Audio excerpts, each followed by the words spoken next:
Okay, today we're going to calculate the density of a black hole.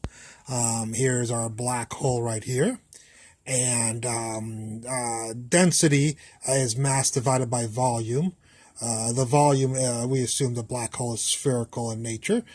So the volume of a sphere is 4/3 pi radius of the black hole cubed.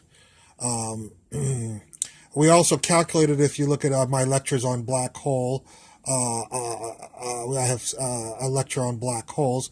We calculated the radius of the black hole to be g, the gravitational constant, 6.67 times 10 to the minus 11 times the mass of the black hole divided by the speed of light, 3 times 10 to the 8th squared.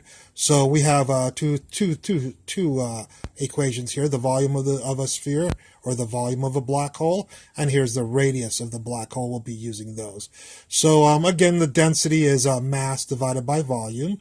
The mass of the black hole will make m, and the volume, as I said before, is 4/3 pi r cubed.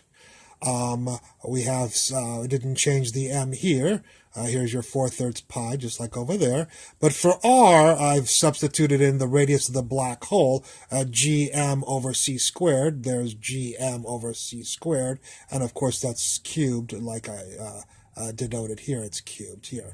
So this is right here is the density of a black hole. If you simplify this a little bit, you'll get this equation for the density of a black hole. One thing to notice is interesting is that the density of a black hole is only a function of the mass. It's not a function of the radius. So that means that you can have densities of anything, any density you like. You can get down to the density of water or air, as long as the mass is good enough. So a lot of these things where they think that black holes have to be super dense and have to have high densities are not necessarily true according to this equation, because the density is a variable that's a function of mass. All of these others are everything else except for the mass are constants. So one other thing I wanted to add is if the universe is a black hole, if we are living because the density can be of a black hole can be anything, we may be living in a black hole right now. So one interesting question is to see what is the density of the if the universe was a black hole, what would be its density? The mass of the observable universe is about 10 to the 52 kilograms. The speed of light is 3 times 10 to the 8th, as I've already said, and I've already told you the gravitational constant g. So those are the only numbers that need to be plugged into here. And when you plug them in, like I did here, there's the 3 right there, and there's a 3 right there, and there's a speed of light. And there's the speed of light to the 6th power, the 4 pi, there's the 4 pi. The mass of the universe, 10 to the 52, which is a 1 with 52 zeros squared, and g cubed right here. So I plugged in all these numbers, wondering, hey, if the universe, if all the mass that we see in the universe if we are living in a black hole, what would be the density? And the density turns out to be 6 times 10 to the minus 24 kilograms per meter cubed. I changed that over to how many protons would have to appear in every meter cubed, and it turns out to be about 3,500 protons per meter cubed.